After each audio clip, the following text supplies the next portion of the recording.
বিশ্বনবী একবার সাইয়েদনা আনাস রাদিয়াল্লাহু তাআলা আনহুকে একটা ছোট্ট জিনিস আনতে পাঠালেন। সাইয়েদনা আনাস রাদিয়াল্লাহু তাআলা আনহু জিনিসটা আনতে যে মদিনার অলিতে গলিতে বাচ্চাদের খেলা দেখে জিনিস আনতে ভুলে খেলায় দাঁড়িয়ে গেলেন। ছোট মানুষ, ছোট্ট একটা বাচ্চা যদি আমার সাথে নেই, সে কি আমার প্রয়োজন বুঝবে? আমার সেন্টিমেন্ট যেরকম বাচ্চা কি ওটা টের পাবে? ছোট্ট আনাসকে বললেন, আমার জুব্বা নিয়ে আসো। বিষ্ণু ইসলাম শাম দেশের জুব্বা পড়তো, বলতেন জুব্বা নিয়ে এসো। জুব্বা আনতে যখন বেরোলেন আনাস রাদিয়াল্লাহু তাআলা আনহু, দেখলেন মদিনার অলিতে গলিতে বাচ্চারা কুতকুত খেলে। কি খেলে? আপনারা খেলেন তো? এই খেলা দেখে আনাস রাদিয়াল্লাহু তাআলা আনহু ভুলে গেলেন যে বিশ্বনবীর জামা আনতে হবে। উনি ভুলে যে উনিও দাঁড়িয়ে খেলা দেখতে শুরু করলেন। এখন ঘন্টার পর ঘন্টা যায়, আনাসও আসে না, জামাও আসে না। বিশ্বনবী ভাবলেন, হায় রে, আনাস মনে হয় ভুলে গিয়েছে, কি আর করা, যাই নিজের জামা নিজেই নিয়ে আসি। বিশ্বনবী বের হলেন জামা আনতে। বের হয়েই দেখে মদিনার গলিতে বাচ্চারা খেলতেছে, ওইদিকে আনাস রাদিয়াল্লাহু আনহু দাঁড়ানো। বিষ্ণু ইসলাম কিছু বললেন না, যে উনিও আনাস রাদিয়াল্লাহু তাআলা আনহুর পাশে দাঁড়িয়ে খেলা দেখতে আরম্ভ করলেন। সুবহানাল্লাহ পড়বেন না? সাইয়েদনা আনাস খেলা দেখতে দেখতে দেখতে দেখতে দেখতে দেখতে হঠাৎ বিশ্বনবীর দিকে চোখ পড়ে গেছে। বিশ্বনবীর চোখের দিকে যখন সাইয়েদনা আনাস রাদিয়াল্লাহু তাআলা আনহুর চোখ পড়ে গেছে, সাইয়েদনা আনাস বলে, আমার কলিজাটা এখান থেকে এই দিকে চলে আসছে ভয়ে। কিসে? ভয়ে। উনি বললেন, আমার গলা শুকিয়ে যেতে আরম্ভ করলো, কাঁপতে লাগলাম। হায় হায়, এখন আমার মনে পড়ছে বিশ্বনবীর জামা আনতে পাঠাইছিল, ভুলে গেছে খেলার আবেশে পড়ে। উনি বললেন, বিশ্বনবী আমারে ধমক দেন নাই, আমার গায়ে হাত তোলেন নাই, জামা আনতে পাঠাইছি, এখানে খেলা দেখতেছো এটাও বলেন নাই, বিরক্তিও প্রকাশ করেন নাই। বিশ্বনবী শুধু একটা হাসি দিয়েছেন, স্মাইল। কি দিয়েছেন? একটা মুচকি হাসি দিয়েছেন। কি হাসি? সাইয়েদনা আনাস বলে, ওই যে ওই দিনের বিশ্বনবীর মুচকি হাসির শাসন মরার আগের দিন পর্যন্ত আমি আনাসকে সোজা রাস্তায় রেখেছে, আর ডানে বায়ে নেয় নাই। শাসন করতে জানলে লাঠি লাগে না, শাসন করতে জানলে ধমক লাগে না, শাসন করতে জানলে পিট্টি দেয়া লাগে না। মুচকি হাসি দিয়েও শাসন করা যায় কি যায় না? সাইয়েদনা আনাস বললেন, কোনোদিন মারে নাই, কোনোদিন ধমক দেয় নাই, সব সময় আমাকে আদর করেছে। চিল্লায় পড়েন সুবহানাল্লাহ। এবার খেদমত শুরু করলো সাইয়েদনা আনাস। ছোট্ট মানুষ কি আর করবে, কতটুকু খেদমত আর করতে পারবে? বিশ্বনবীর মেসওয়াকটা এনে দেয়। সুবহানাল্লাহ পড়েন। বিশ্বনবীর আতরের শিশিটা এনে দেয়, বিশ্বনবীর জাইতুনের তেলের বোতলটা আগিয়ে দেয়, বিশ্বনবীর জামাটা প্রয়োজনে বিশ্বনবীর হাতে এনে দেয়। সাইয়েদনা আনাস বলেন, আমি 1 বছর নয়, 2 বছর নয়, 5 বছর নয়, 7 বছর নয়, 10 বছর বিশ্বনবীর খেদমত করেছি। ফামা দরাবানি, 10 বছরে একদিনও তিনি আমারে মারে নাই। সুবহানাল্লাহ। একদিন আমার গায়ে হাত তোলে নাই, হাত তোলা তো দূরের কথা, ওয়ালা সাব্বানি, কোনোদিন গালি দেয় নাই, ওয়ালা আবাসা আলা ওয়াজহি, কখনো বিরক্তি স্বরে ভ্রু কুচকে আমার দিকে বিশ্বনবী কোনোদিন তাকায় নাই। সুবহানাল্লাহ পড়েন। কোনোদিন আমার গায়ে হাত তোলে নাই। আরে হাত তোলা তো দূরের কথা, আমাকে ধমকি পর্যন্ত দেয় নাই। ধমকি দেয়া তো দূরের কথা, আমরা অনেক সময় বিরক্ত হয়ে ভ্রু কুচকাই না। এরকম বিরক্তি হলে আমরা কারোর প্রতি বিরক্ত হলে কি হয়? কপাল ভ্রু কুচকে ওঠে, ঠিক কিনা? সাইয়েদনা আনাস বললেন, কোনোদিন মারে নাই। খাদেম বলতেছে, খাদেম, বড় সাহেবের রিপোর্ট কার থেকে নিতে হয়? হয় খাদেম, নয় দারোয়ান, নয় ঘরের কাজের মেয়ে, তা না হলে ড্রাইভার। বিশ্বনবীর খাদেম বিশ্বনবীর ব্যাপারে কি কমেন্ট করছে? মা সাব্বানি ওয়ালা জারাবানি ওয়ালা আবাসা ফি ওয়াজহি। এই 10 বছরের খেদমতের জিন্দেগিতে কোনোদিন বিশ্বনবী আমারে মারে নাই, গায়ে হাত তোলে নাই। আরে হাত তোলা তো দূরের কথা, একটা ধমকও দেয় নাই। আরে ধমক দেয়া তো দূরের কথা, বিরক্তির সুরে ভ্রু কুচকে আমার দিকে কখনো তিনি তাকায় নাই। চিল্লায় বলো সুবহানাল্লাহ। আর আজকে মাইক পেলে মানবাধিকারের কর্মী কি সুন্দর কথা বলে, উইমেন রাইটসের কথা বলে, শিশু শ্রম নিয়ে কথা বলে, আর বাড়িতে কাজের মেয়ের গায়ের মধ্যে গরম খুন্তি পিঠের মধ্যে লাগিয়ে পিঠ ঝলসিয়ে দেয়। এরকম আছে না নাই? পত্রপত্রিকায় প্রায় দেখা যায় যে কাজের মেয়েদেরকে কি অত্যাচার করে। খুন্তি গরম করে করে চামড়ার মধ্যে লাগিয়ে স্কিন ঝলসে ফেলেছে, গ্রিলের মধ্যে বেঁধে রেখেছে, সময় মতো খাবার দেয় নাই, পিটিয়ে মাথার চুল কামিয়ে মাথা নেড়া করে দিয়েছে। এরকম আছে না নাই? এরা মানবাধিকারের ঠিকাদার, এরা মানবাধিকারের কথা বলে। আর বিশ্বনবী সাল্লাল্লাহু আলাইহি ইসলামের খাদেম বিশ্বনবীর ব্যাপারে বলেছে, কোনোদিন মায়ের তো দূরের কথা, হাত তোলা তো দূরের কথা, আরে ধমক দেওয়া তো দূরের কথা, বিরক্তির চেহারা নিয়েও কোনোদিন বিশ্বনবী আমার দিকে তাকায় নাই। চিল্লায় পড়েন সুবহানাল্লাহ। এজন্য সব সময় বিষ্ণু ইসা ইসলাম শ্রমিকদেরকে ভালোবাসতেন। শ্রমে কোনো লজ্জা নাই, লজ্জা হচ্ছে অলসতায়। আজ থেকে এই মাহফিল, এই এত বড় আয়োজন, এত বড় গ্যাদারিং তখনই সার্থক হবে যখন আমরা এই সিদ্ধান্তে আসতে পারবো যে আমরা অলস সময় কাটাবো না, আমরা আমাদের এই সময়গুলোকে প্রোডাক্টিভ ওয়েতে কাজে লাগাবো, কোনো না কোনো কাজের সাথে জড়িত হব। Never under estimate any job, whether it's big or small, বড় হোক বা ছোট হোক, কোনো কাজকে আমরা ছোট করে দেখব না। যে কোনো কাজ করো না ভাই, যে কোনো কাজ করো তা যেন হয় সবার চেয়ে সবচেয়ে সুন্দর। আমাদের অবসর সময়গুলোকে কাজে লাগানোর দরকার আছে না নাই? আমরা নিজেদেরকে কর্মঠ করে, কর্মজীবী হিসেবে, শ্রমজীবী হিসেবে নিজেদেরকে প্রতিষ্ঠিত করতে চাই। রাজি আছো মুসলমান? লক্ষ্মীপুরের যুবক ছেলেরা আওয়াজ করে বলো, পারা যাবে? লজ্জা কিসে? লজ্জা কিসে? অনেকে টাঙ্কি মারে, এদিক সেদিক ঘুরে আর বলে আমার আব্বা চেয়ারম্যান। আরে তোর আব্বা চেয়ারম্যান, তুই কি? কয় আমার আব্বা MP, member of the parliament. আরে তোর বাবা এমপি, এটা তো তার গৌরব, তোর কি আছে সেটা বল। এজন্য নিজের পায়ে দাঁড়াবো। অলসতার সাথে আমাদের কোনো সম্পর্ক। আজকের এই মাহফিল থেকে আমরা অলসতা, অকর্মণ্যতাকে নো বলে দিলাম। অলসতাকে আমরা কি বললাম? আরো জোরে বলতে হবে, অলসতাকে কি বলবো?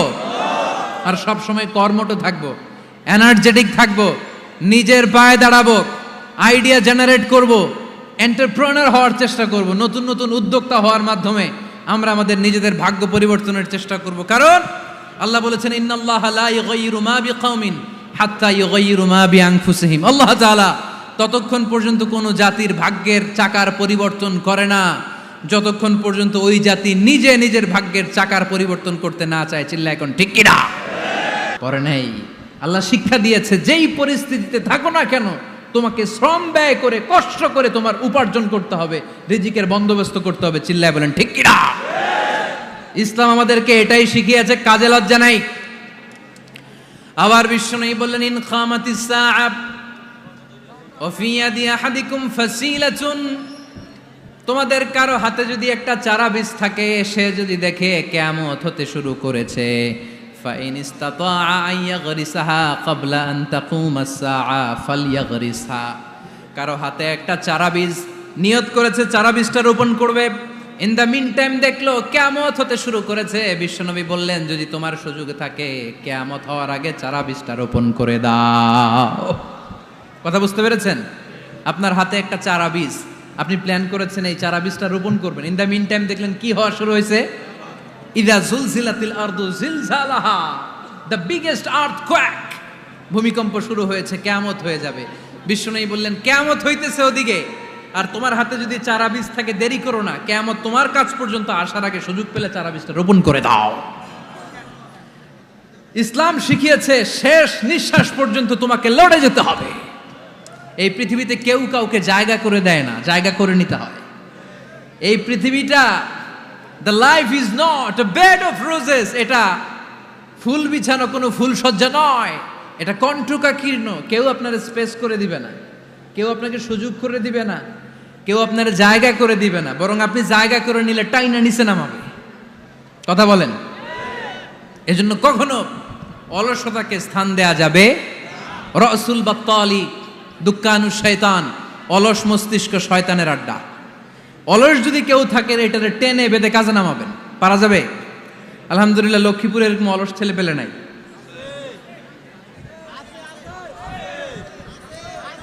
আছে? আমরা আজকে অলসতাকে নো বলে যাবো এই মাহফিল থেকে। অলসতাকে আমরা কি বলবো? আওয়াজ করে বলতে হবে, অলসতাকে কি বলবো আমরা? মুমিনের জীবনে কোনো অলসতা নেই। অলস হয় মুনাফিকরা। অলস হয় কারা? চিল্লায় বলতে হবে। মুমিনরা অলস হয়? অলস হয় কারা? এজন্য কোরআনে আল্লাহ একথাও বলে দিলেন, ওয়াইদা কামু ইলাস সালাতি কামু কুসালা ইউরাউনান নাসা ওয়ালা ইয়াযকুরুনাল্লাহা ইল্লা কালিলা। সুবহানাল্লাহ পড়েন। মুনাফিকরা যখন মানুষকে দেখানোর জন্য নামাজে যায়, ওই নামাজে তাদের ইখলাস নাই, ওই নামাজের ভেতরে তাদের কোনো খুশু খুদু নাই, ওই নামাজের ভেতরে আছে শুধু অলসতা। ওই নামাজে কি আছে? কিন্তু আমরা যখন নামাজে যাই আমাদের অলসতা আছে? আমরা নামাজ পড়লে আমাদের হৃদয়টারে সজীব করে দেয় কে? আমরা উযু করলে আমাদের মনটাকে চাঙ্গা করে দেয় কে? আমরা মসজিদে ঢুকলে হৃদয়টাকে প্রাণবন্ত করে দেয় কে? মুমিন তো নামাজে গেলে চাঙ্গা হয়, মুমিন ওযু করলে চাঙ্গা হয়। বিষ্ণু ঈসা ইসলাম বললেন, ইয়াকিদু শাইতানু আলা কাফিয়াতি রাসি আহাদিকুম ইদা নাম। খেয়াল করে শুনবেন লক্ষ্মীপুরের ভাইয়েরা, চমৎকার একটা হাদিস। আমরা যখন ঘুমোতে যাই, শয়তান আমাদের প্রত্যেকের মাথার পিছনে 3টা অলসতার গিট মারে। কয়টা? আওয়াজ করে বলেন। 3টা অলসতার গিট মারে। ইয়াকিদু শাইতানু আলা কাফিয়াতি রাসি আহাদিকুম সালাসা উকাব। 3টা গিট মারে যখন আমরা ঘুমোতে যাই। অলসতার 3টা গিট মেরে আমাদের কানের সামনে এসে ফিসফিস করে মন্ত্র পড়তে থাকে, আলাইসা লাইলুন তাওয়িলুন ফারকুদ, আলাইসা লাইলুন তাওয়িলুন ফারকুদ। বিশাল লম্বা রাত, ঘুমাও, অনেক সময় আছে, ঘুমাও। রাত 5টা বেজে যাচ্ছে, তাহাজ্জুদের সময় শেষ হয়ে যাচ্ছে, তখনও শয়তান বলে রাত অনেক লম্বা, ঘুমাও। ফজরের সময় পার হয়ে যাচ্ছে, সূর্য উঠে যাচ্ছে, শয়তান বলে আলাইসা লাইলুন তাওয়িলুন ফারকুদ, এখনো অনেক সময় আছে, লম্বা লম্বা লম্বা চৌড়া রাত পড়ে আছে, তুমি ঘুমাও। বিশ্বনবী বললেন, ফাইনিস্তাইকাযা ওয়া যাকারাল্লাহ ইনহাল্লাত উকদা। আমার উম্মতের কেউ যখন ঘুম থেকে জেগে ঘুম থেকে ওঠার দোয়া পড়া শুরু করে দেয়, অলসতার প্রথম গিটটা সাথে সাথে খুলে দেয় কে? আপনি ঘুম থেকে উঠেই যখন ঘুম থেকে ওঠার দোয়া পড়বেন, আপনার অলসতার প্রথম গিট খুলে দেয় কে? ঘুম থেকে ওঠার দোয়াটা কি? আলহামদুলিল্লাহিল্লাযী আহইয়ানা বা'দামা আমাতানা ওয়া ইলাইহিন নুশুর। প্রশংসা সে আল্লাহর, যে আল্লাহ আমাদেরকে লম্বা একটা ঘুম শেষে, মৃত্যু শেষে আমাদেরকে ঘুম থেকে উঠালেন। এই দোয়াটা পড়ার সাথে সাথে শয়তান যে 3টা গিট মারছে, ওই 3টার একটা খুলে দেয় কে? ফাইন তাওয়াদ্দা ইনহাল্লাত উকদা। ঘুম থেকে জেগে ঘুমের দোয়া পড়ার পরে যখন কেউ ওযু করে ফেলে, অলসতার দ্বিতীয় গিটটাও খুলে দেয় কে? ওযু করার পরে ফাইন সাল্লাত ইনহাল্লাত উকদা, নামাজের মুসল্লায় দাঁড়িয়ে যখন নামাজ শুরু করে দেয়, অলসতার 3 নাম্বার গিটটাও খুলে দেয় কে? 3টা গিট যখন খুলে দেয়, বিষ্ণু ঈসা ইসলাম বললেন, ফাআসবাহা নাশীতাল কলব। নাশীত, তখন মুমিন বান্দা সজীব হয়ে ওঠে, প্রাণবন্ত হয়ে ওঠে, উচ্ছ্বসিত হয়ে ওঠে। ওয়া ইল্লা খাবিসান নাফসি কাসলান। আর যদি ঘুমিয়ে থাকে, 3টা গিট তার মাথার পেছনে শয়তানের অলসতার লেগে থাকে, তাহলে তার দিনটা শুরু হয় অলসতা দিয়ে, আর সে হয় অলসতার রাজা। চিল্লা এখন ঠিক কিনা? এজন্য আমরা কি অলস হতে চাই না কর্মঠ হতে চাই? কোন নবীরা কি অলস ছিলেন? পৃথিবীতে কোন নবী অলস ছিলেন? সব নবী কর্মঠ ছিলেন। বিষ্ণু ঈসা ইসলাম বললেন, এজন্য নবীরা যেহেতু কাজ করেছেন, কর্মঠ ছিলেন, আমরাও কর্মঠ হব, ঠিক কিনা?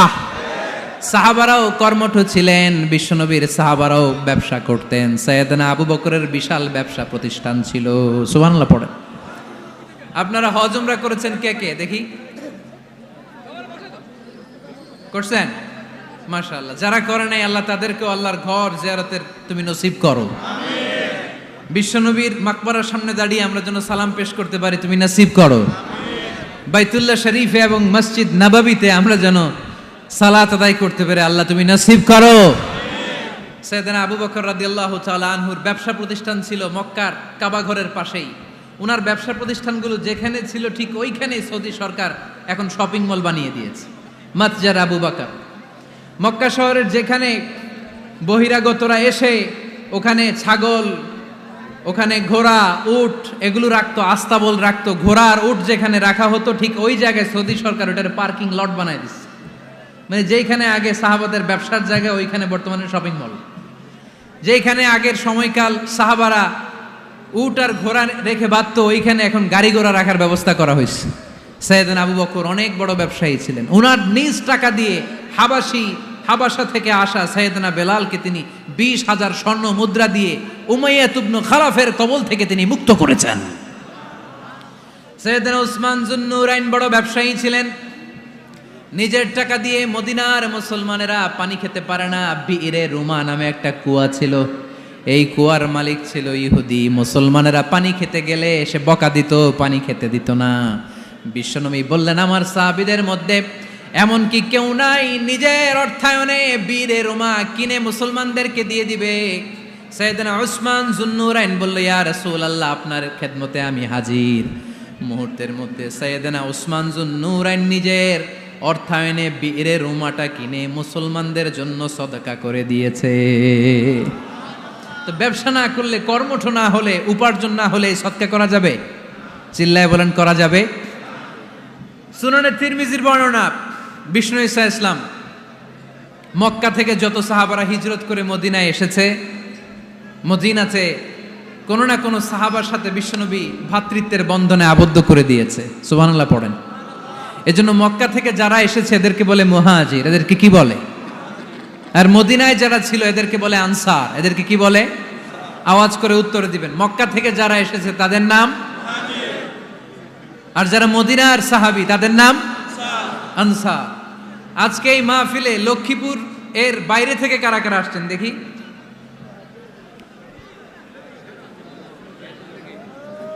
মাশাআল্লাহ, মাশাআল্লাহ, অনেক আসছে। আল্লাহ ভাইদেরকে তুমি কবুল করো, হাত নামান। এই যে লক্ষ্মীপুরের বাইরে থেকে যে ভাইরা আসছে